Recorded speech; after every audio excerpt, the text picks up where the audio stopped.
So students, let's start with the next topic, your difference between formal and informal organization. Previously we have detailed discussion of formal and informal कि formal क्या होते हैं, advantages, limitations, its features, also of informal उसकी features, advantage and limitations. Now we will discuss the difference between formal and informal because you can get your question in any way. ठीक है, आपसे formal के बारे में भी पूछ सकते हैं, इनफॉर्मल भी, केस स्टडी भी आ सकती है, एमसीक्यू भी आ सकता है और you can get difference based question also कि आपको डिफरेंशिएट करना है. So let's start with it first. सबसे पहले एक इंपॉर्टेंट बात मैं आपको बताऊंगी कि जब भी आपके लिए कोई डिफरेंस बेस्ड क्वेश्चन आता है, आपको डिफरेंसेस लिखने होते हैं, तो you must write the basis of difference. अगर आपको बेसिस याद रहते हैं, सारे बेसिस याद रहते हैं, only you should write these basis.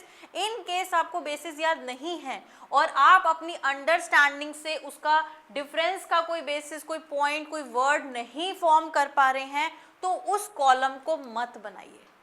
Understood कि बेसिस के साथ डिफरेंशिएट करेंगे तो ये बेस्ट होगा, बट इन केस आप उस टाइम पे नहीं समझ पा रहे हैं, आप नहीं वर्ड फॉर्म कर पा रहे हैं, तो ब्लैंक छोड़ने की बजाय आप ये कॉलम मत बनाइए. Understood. Let's start with the difference. First one is meaning. Meaning क्या है? Simply organization that is created by management in the form of structure of authority is called formal. जहाँ पर एक अथॉरिटी का स्ट्रक्चर है, responsibility authority का relationship बना हुआ है, डेलिबरेटली क्रिएट किया गया है, that is formal. An organisation born out of mutual relations, जहाँ पर हम अपनी mutual common thoughts, ideas, emotions के साथ रिलेशन फॉर्म करते हैं, दैट इज इनफॉर्मल, जो ऑटोमेटिकली फॉर्म हो जाते हैं. ठीक है. Next is origin. Formal organisation कैसे ओरिजिनेट होता है? It is established because of rules and policies of the organisation. और ऑर्गेनाइजेशन फॉर्म होता है, हम सोचते हैं कि हमें ये ऑब्जेक्टिव अचीव करना है, उसके लिए ऑर्गेनाइजेशन फॉर्म करते हैं, अपनी कुछ पॉलिसीज बनाते हैं, रूल्स रेगुलेशंस लेट डाउन करते हैं, तो ये फॉर्मल ऑर्गेनाइजेशन बन जाता है. इनफॉर्मल ऑर्गेनाइजेशन कैसे फॉर्म होता है? Because of social relationship. जब सोशली हम कुछ लोगों के साथ कॉन्टैक्ट में आते हैं, फॉर्मल फॉर्म हुआ, फॉर्मल वे में हम एक दूसरे के साथ कांटेक्ट में आए, हम सुपीरियर सबऑर्डिनेट की तरह वर्क कर रहे हैं या सेम लेवल पे वर्क कर रहे हैं, वहां पर हम रिलेशन में आए, बट उनमें से कुछ लोगों के साथ हमारे इमोशंस, हमारे टेस्ट, इंटरेस्ट मैच हुए, तो हम इनफॉर्मली उनके साथ अपना रिलेशन बना करके एक इनफॉर्मल ऑर्गेनाइजेशन फॉर्म कर लेते हैं. और वो कैसे एमर्ज होता है? Because of that social relationship, जो उन लोगों के साथ सोशली आपने कॉन्टैक्ट किया. ठीक है. Third one, authority. Authority formal organisation में कैसे आती है? By virtue of position in the management. जिसकी जैसी पोजीशन, जिस लेवल पे वो वर्क करेगा, उतनी उसे अथॉरिटी मिलेगी. बट इनफॉर्मल में अथॉरिटी कैसे मिलेगी? Because of personal qualities. किसी की अपनी पर्सनल क्वालिटी है कि कोई ग्रुप को लीड कर सकता है, या किसी में ज़्यादा पावर है, ज़्यादा इन्फ्लुएंसिंग पावर होती है, जिसमें उसे ज़्यादा अथॉरिटी मिलेगी कि वो ग्रुप को चलाए. Understood. Next, behaviour. It is directed by rules. जो भी एम्प्लॉयज हैं, एक फॉर्मल ऑर्गेनाइजेशन में वर्क कर रहे हैं, उनका बिहेवियर रूल्स से डायरेक्टेड होता है. मीन्स रूल्स उन्हें डायरेक्शन देते हैं कि how they have to behave in the organisation. आपको अपने ऑर्गेनाइजेशन में अपने सबऑर्डिनेट, अपने सुपीरियर, अपने सेम लेवल पे वर्क करने वाले पीयर ग्रुप के साथ कैसा बिहेव करना है, that is directed by rule. But अगर इनफॉर्मल की बात करते हैं, तो यहाँ पर बिहेवियर किस पे डिपेंड करता है?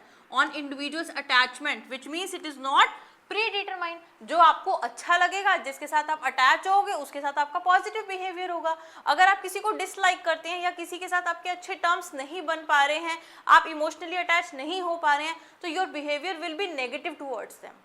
हो सकता है वो आपको अच्छे ही ना लगे, और हो सकता है आप उनके साथ कुछ रिलेशन फॉर्म ही ना करें. ठीक है. Next point, flow of communication. अगर हम फॉर्मल ऑर्गेनाइजेशन की बात करते हैं, तो communication channel is already defined कि आपको कब, किस वे में, किस चैनल को फॉलो करते हुए कम्युनिकेट करना है. ठीक है. It moves according to the scalar chain of authority. जो हमने चेन बनाई है अपने सुपीरियर सबऑर्डिनेट रिलेशन को ध्यान में रखते हुए, उस चेन को फॉलो करेंगे और कम्युनिकेट करेंगे, जो टाइमली भी हो सकता है और बहुत उसमें टाइम ज़्यादा भी लग सकता है. बट अगर इनफॉर्मल की बात करते हैं, तो communication channel is not defined. कुछ भी प्री डिफाइंड नहीं है. ये किसी भी डायरेक्शन में, किसी भी टाइम, किसी भी वे में फ्लो कर सकता है, चाहे आप कॉल करो या गॉसिप करके बताओ. ठीक है. Next is nature. जो फॉर्मल ऑर्गेनाइजेशन होता है दैट इज रिजिड, इसमें बहुत ज्यादा चेंजेस हम इंट्रोड्यूस नहीं कर सकते।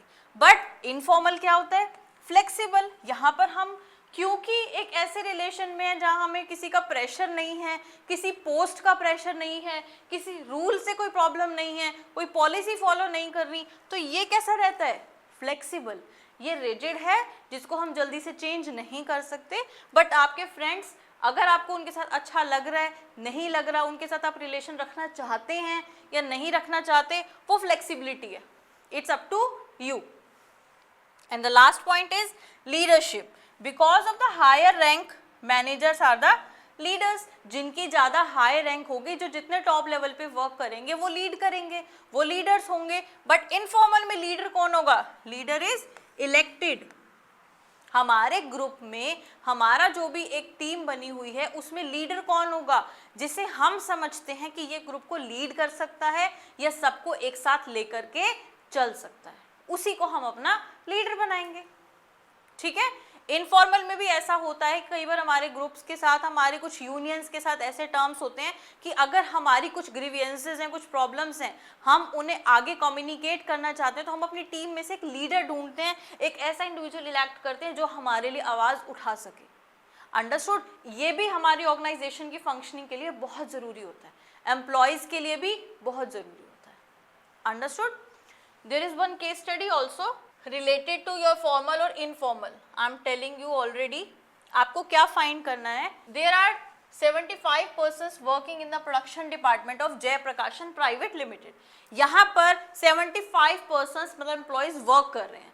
The manager of this department is RP Yadav. Manager हैं RP Yadav and he is very punctual। वो पंक्चुअल है, वो मैनेज कर रहे हैं, लीड कर रहे हैं। He does not tolerate at all reaching the office late and leaving it early. वो चाहते हैं कि जो भी आपकी टाइम लिमिट है आपको उसमें अपना वर्क करना ही करना है, आप टाइम पे आएं और टाइम पे जाएं। But so far as the mutual relation of employees are concerned, he is very liberal. Means जब वो इनफॉर्मली अपने म्यूचुअल रिलेशंस की बात पे आते हैं तो वो काफी लिबरल है। All the employees of the department have been instructed that they can communicate with anyone at any time irrespective of the position. किसी भी पोजीशन पे हैं, चाहे हाई या low, employees can communicate with each other at any time. ये liberal policy किसने follow की है, मैनेजर ने। Understood. The first speciality of mister Yadav creates discipline, जहां पर वो चाहते हैं कि पंक्चुअलिटी हो, टाइम पे आए, टाइम पे जाएं। And the second one makes the atmosphere pleasant, कि आपने फ्रीडम दे रखी है कि employees can communicate with their peer group, their superior subordinate freely. तो यहाँ पर आपसे क्वेश्चन में क्या पूछा, you have to identify the type of organisation described in the paragraph. कैसा ऑर्गेनाइजेशन है जहाँ पर पंक्चुअलिटी पे भी वर्क कर रहे हैं बट फ्रीडम भी दे रखी है, तो दिस इज योर इनफॉर्मल। कैसा है, informal type of organisation. Because वो इस चीज में बिलीव करते हैं कि अगर इनफॉर्मली हम फ्रीडम देते हैं कम्युनिकेशन की तो एम्प्लॉयज ज्यादा अच्छा वर्क करेंगे।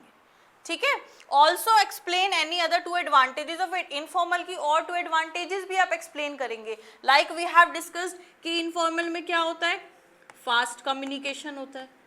ठीक है। और ये हमारे लिए ऑब्जेक्टिव्स अचीव करने के लिए भी हेल्पफुल होता है। यहाँ पर हम अपने जो सोशल ग्रुप नॉर्म्स होते हैं वो भी फुलफिल कर सकते हैं। अंडरस्टूड। और you can write any other two. So this was the case study related to these formal and informal organisation. Understood.